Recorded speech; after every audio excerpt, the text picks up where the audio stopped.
नाज़रीन, हमें ज्वाइन किया है MQM के मरकज़ी रहनुमा जनाब मुस्तफ़ा कमाल साहब ने। Thank you very much Mustafa भाई, आपने हमें वक्त दिया। हजूर, मैं डायरेक्ट इस सवाल पे आता हूँ कि वैसे तो हमें कोई हक नहीं है और यकीनन हमें यकीन भी है जब चीफ जस्टिस साहब ने कह दिया कि इलेक्शन पत्थर पर लकीर हैं, मगर कुछ सियासी हलकों में से भी आवाज़ें आ रही थी और कुछ आपके भी पार्टी के तहफ़्फ़ुज़ात थे और कुछ जरदारी साहब ने भी कह दिया जी कि अगर कुछ थोड़े लेट भी हो जाएं तो क्या ये कोई इस पे आपकी पार्टी का क्या मौक़िफ़ है और आपको वैसे लग क्या रहा है? हमें तो इलेक्शन नज़र आ रहे हैं, आप कैसे देखते हैं? देखिए, हमें तो अगर किसी को पाकिस्तान में सबसे ज़्यादा इलेक्शन वक्त पे और चाहिए, फौरी चाहिए, तो वो आई थिंक MQM है। और हम पहले दिन से ये बात, अपनी मौक़िफ़ की बात करते रहे और वो इसलिए चाहिए कि 2018 में 14 सीटें यहाँ पर PTI ने जीती नहीं थी, यहाँ की सीटें उनको दी गई छीन कर।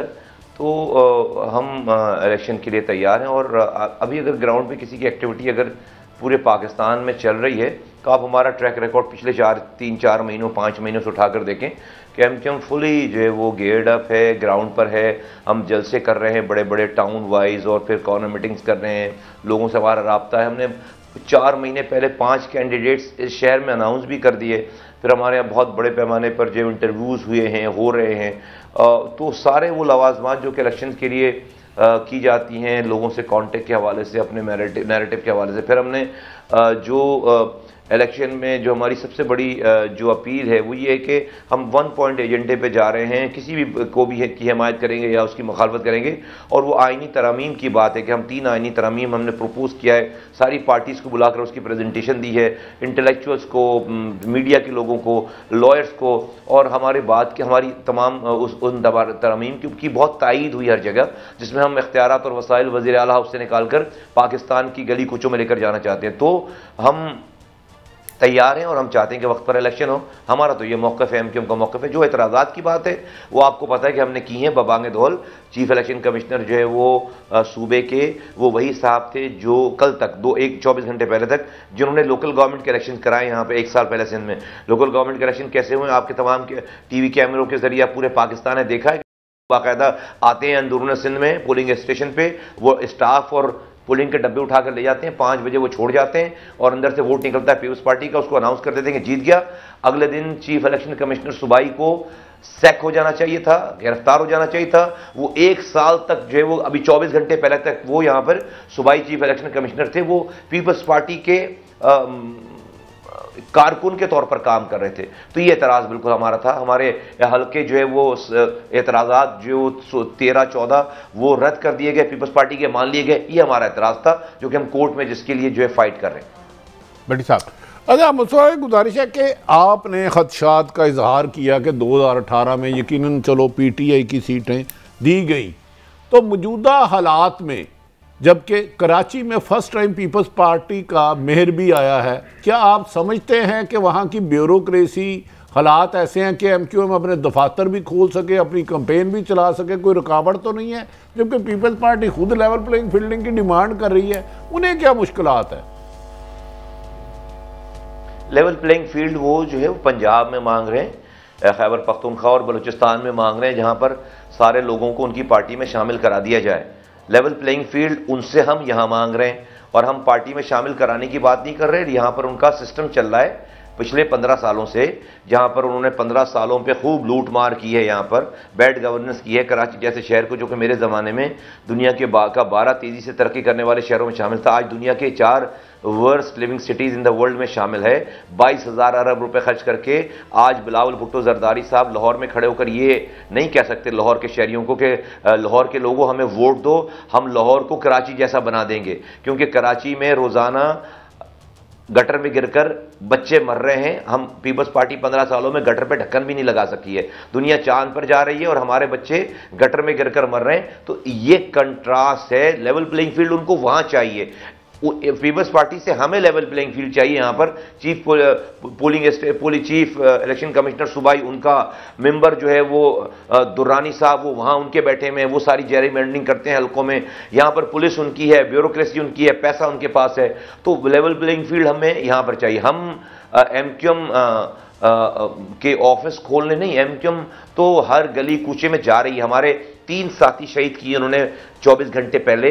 उससे पहले जो है वो 40 दिन पहले हमारा एक साथी शहीद किया उन्होंने जो है मंगोपीर में। उससे तकरीबन 2 माह पहले इकबाल महसूद साहब की ऑफिस पर, इलेक्शन ऑफिस पर हमला कर दिया गया सोराब बोर्ड पर। और सारे तीनों इंसिडेंट में पीपल्स पार्टी के लोग मुलव्वस हैं, पीपल्स पार्टी के लोग गिरफ्तार हुए हैं। तो पीपल्स पार्टी जो कि ये ख्वाब देखकर बैठी थी शायद कि कराची को उनके लिए बिल्कुल थाल में सजाकर उनको दे देंगे, खास तौर पर जब से हमारा ये मर्जर हुआ है, एमक्यूएम और पीएसपी का मिलाप हुआ है और उसके बाद जो पार्टी में एक स्ट्रेंथ आई है, लोगों में एतमाद आया है, कारकुनान जो है वो एक्टिव हो गए, उसके बाद से ये फ्रस्ट्रेशन का शिकार हैं। लेकिन हम ये कहते हैं कि बिलावल भुट्टो जरदारी साहब को अगर वज़ीर आज़म बनना है, उनको अपने लोगों को समझाना चाहिए कि अपनी टोन ठीक करें, अपनी गुफ्तगू ठीक करें और शहर पे कब्जा करने की कोशिश ना करें। इससे उनकी वजारत उज़्मा की कुर्सी दिन ब दिन दूर होती चली जा रही है। उनके लोग, मैं बहुत मुखलिसाना मशवरा दे रहा हूं, बिलावल भुट्टो जरदारी साहब के जो नीचे के लोग हैं कराची में, खासतौर पर जो उनके जिम्मेदारान हैं, उनकी जो सेकंड टीयर है लीडरशिप की,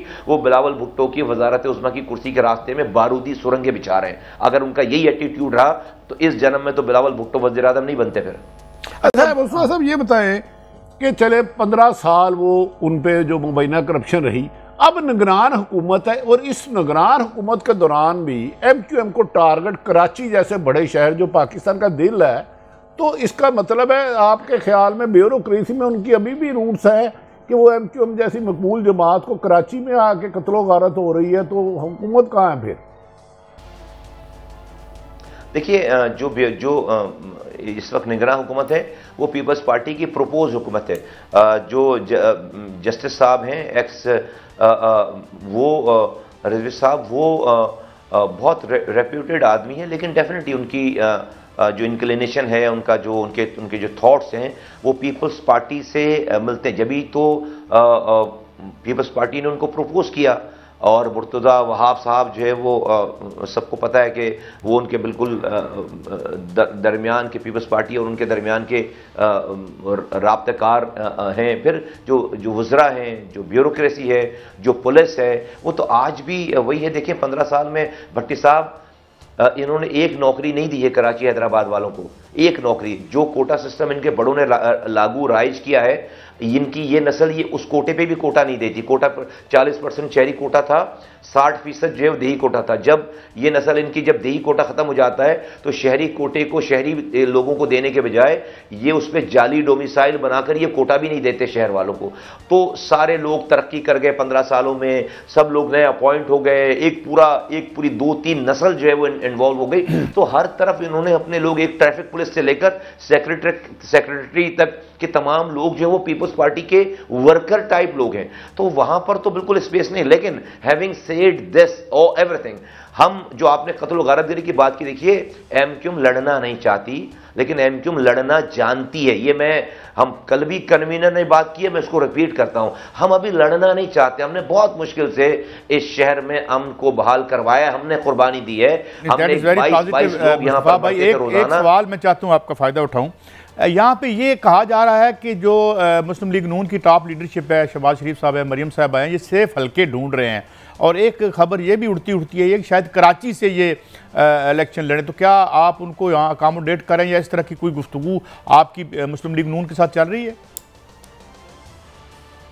नहीं, इस स्पेसिफिक नामों पे तो कोई गुफ्तगू नहीं चल रही है, लेकिन एक हमारी एक ब्रॉड सी गुफ्तगू ज़रूर है। ओवरऑल एक ब्रॉड गुफ्तगू है एक बड़े कैनवस में, वो ये कि जिसका असर व रसूख जहाँ पे जिस पार्टी का होगा, दूसरी ये तमाम पार्टियां उसको कॉम्पीट उससे नहीं करेंगी, वहां पर उसको कॉम्प्लीमेंट करेंगे, उसके साथ उसके खिलाफ नहीं लड़ेंगे, उनके साथ उनकी मदद करेंगे। ये एक ब्रॉड सा एक जो है वो एक अंडरस्टैंडिंग कह लें आप इसको, एक कॉन्सेप्चुअल इसकी जो है वो एग्रीमेंट कह लें। तो एक गुफ्तगू में ये वाली बात है कि जिसका ट्रैक रिकॉर्ड है कि जहां जहां जिसका असर रसूख है जिस पार्टी का, दूसरी जो पार्टियां हैं जो वहां पर वो उनको कॉम्प्लीमेंट करेंगे। इंटीरियर सिंध में एमक्यूएम के बहुत सारे इलाकों में बहुत सारे वोट हैं। नवाब शाह सक्खर मीरपुर खास में एमक्यूएम एमपीएशिप जीतती रही है, उसके ऊपर एनए की सीट्स हैं, फिर उसकी सराउंडिंग में बहुत सारे ऐसे हल्के जहां 10-10, 15-15 हज़ार एमक्यूएम के वोट हैं, जहां से एमक्यूएम शायद जीत नहीं सकती लेकिन वो जितवा सकती है। तो बहुत सारी ऐसी एडजस्टमेंट हो सकती हैं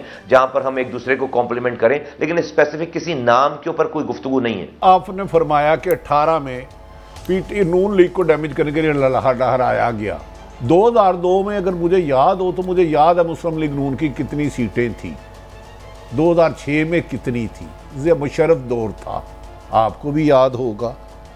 एज ए सियासतदान, एक पॉलिटिकल रहनुमा, क्या आप समझते हैं किसी भी सियासी जमात के खिलाफ कोई भी नाम हो, उसके खिलाफ पूरे मुल्क में क्रैकडाउन हो, खवातीन को, बुजुर्गों को, बच्चों को पकड़ा जाए, बंदा लापता और अचानक टीवी में इंटरव्यू दे या प्रेस कॉन्फ्रेंस दे, क्या ये रवायत अच्छी है? ये तो कल को किसी और सियासी जमात के साथ भी होगा, छोड़ दें आज किसके साथ हो रहा है, कल भी अगर हुआ था गलत था, तो अगर ये रवायत चली तो कल ये किसी न किसी 5-6 साल बाद मुस्तफा कमाल साहब ये रिकॉर्ड का हिस्सा रख लें, दूसरी जमात के साथ यही सलूक होगा। नहीं, इसमें आपकी इस वाली बात से भट्टी साहब कौन डिसएग्री कर सकता है? होगी ना, लेकिन क्या कोई सबक सीखने के लिए तैयार है? जवाब है कि नहीं है, नहीं है तैयार कोई सबक सीखने के लिए। 70 सालों से मट्टी डालते चले जा रहे हैं और हम सबक सीखने के लिए तैयार नहीं हैं। ना पाकिस्तान चलाने वाले और ना सियासतदान कोई सबक सीखने के लिए तैयार नहीं। मैं आपको मिसाल दे देता हूं, मैं बिल्कुल आपकी बात से एग्री कर रहा हूं, पहले भी होता रहा है, अभी भी जिसके पास पावर आती है वो कहता है कि भाई पाकिस्तान के सारे इदारे मेरे लिए इस्तेमाल हो, उसको इदारों की मदाखलत पे एतराज नहीं है। आज भी पीटीआई को मदाखलत पे एतराज नहीं हो, कहते हैं मेरे लिए इस्तेमाल हो, दूसरे भी ये वाला काम करते हैं। भट्टी साहब, इसके अंदर पहल सियासतदानों को करनी पड़ेगी। जब उनके पास पावर आती है, वो अगले 50 साल हुक्मरान कैसे रहेंगे, उसके लिए वो सब कुछ सारे उसूलों पे बम गिरा देते हैं। खुदा के वास्ते आपको रिफॉर्म्स जब तक नहीं करेंगे इस मुल्क में, आप अपनी सियासत, अपनी इख्तदार से आगे एज अ लीडर बनके, एज अ कौम के लीडर बनकर जब तक कोई फैसले नहीं करेंगे, फैसले बातें नहीं। मिसाल के तौर पर इमरान खान साहब 2018 से पहले, मुझे बहुत इस चीज का दुख भी है और मुझे बहुत आस भी थी बहुत ज्यादा कि यार ये आदमी बाहर के निजाम को समझा हुआ है, देखा हुआ है, कम से कम ये जब आएगा इख्तिदार में तो ये आइडियल किस्म की third tier of the government devolution of power करेगा। पाकिस्तान का सारा मसला यही है कि इख्तियारात और वसाइल एक जगह जमा हो गए। अरे भाई, इमरान खान साहब की तकरीरें उठा के देखो कि वो लंदन, वो क्या डिवोल्यूशन के ऊपर क्या बात करते थे, जबरदस्त हुकूमत आ गई उनकी, पीएमएलएन की लोकल गवर्नमेंट थी, यक जुम्बिश कलम उनको घर भेज दिया, उनको घर भेज दिया। 2.5 सालों तक वो जो है मुकदमे लड़ते रहे। उसके बाद केपी की हुकूमत जो है वो खत्म हो गई, लोकल गवर्नमेंट की, सिंध की जो है वो पूछने वाला नहीं, बलूचिस्तान। और आपने अपने टेन्योर में कोई लोकल गवर्नमेंट का इलेक्शन ही नहीं कराया। आपने 4 साल गुजार लिए, कोई इलेक्शन ही नहीं कराया अपने लोकल गवर्नमेंट का, और आपने थर्ड ईयर कोई आपने रिफॉर्म्स ही नहीं किए। आज जो हम आईनी तरमीम पे लेकर घूम रहे हैं, ये आपको करना चाहिए था कि भाई इख्तियारात और वसाइल सारे वफाक से नीचे आ गए, इदारे बनाने चाहिए थे, पुलिस को ठीक करना चाहिए था, रिफॉर्म्स करने चाहिए थे। आप स्टंटिंग की बात करते थे कि मुल्क में साहिब इल्म को रोकना अच्छा नहीं लगता। एक सवाल में तशन्नुगी ना रह जाए, क्या आप समझते नहीं है कि मुल्क में मजीद सूबे बनाने की जरूरत है? कोई इसकी डिवीजन इस किस्म की है क्या? एज एमक्यूएम के रहनुमा, पाकिस्तान के सिटीजन, मजीद सूबों की जरूरत है और इस हकीकत को सियासतदानों को समझना चाहिए। बिल्कुल सूबों की जो है वो मजीद सूबे बनाने की मुल्क में जरूरत है आपको, लेकिन सबको साथ मिलाकर एग्री कराकर, इस पे फसाद करा के नहीं। इसकी जो भी इसके अंदर कंफ्यूजन है, इसके ऊपर डिबेट कराकर, बात करके, सिंध में, पंजाब में, खैबर पख्तूनख्वा में, बलूचिस्तान में है, लेकिन सूबे मजीद आप बनाने के बाद भी आपके मसाइल, आज के जो डिवोल्यूशन ऑफ पावर, वो हल नहीं होंगे। सूबे बनाने के बाद भी आपको सूबों से भी इख्तियारात और ये इस पॉजिटिव नोट पे, और आपने जो बड़ी खूबसूरत बात की कि ये जो एक म्यूजिकल चेयर चल रहा है इस क्रैकडाउन का और आशीर लाडलेपन का, इसे सिर्फ सियासतदान ही मिलकर ख़त्म कर सकते हैं। इसी पॉजिटिव नोट पे आज के प्रोग्राम को ख़त्म करते हैं। बहुत शुक्रिया मुस्तफ़ा कमाल साहब का।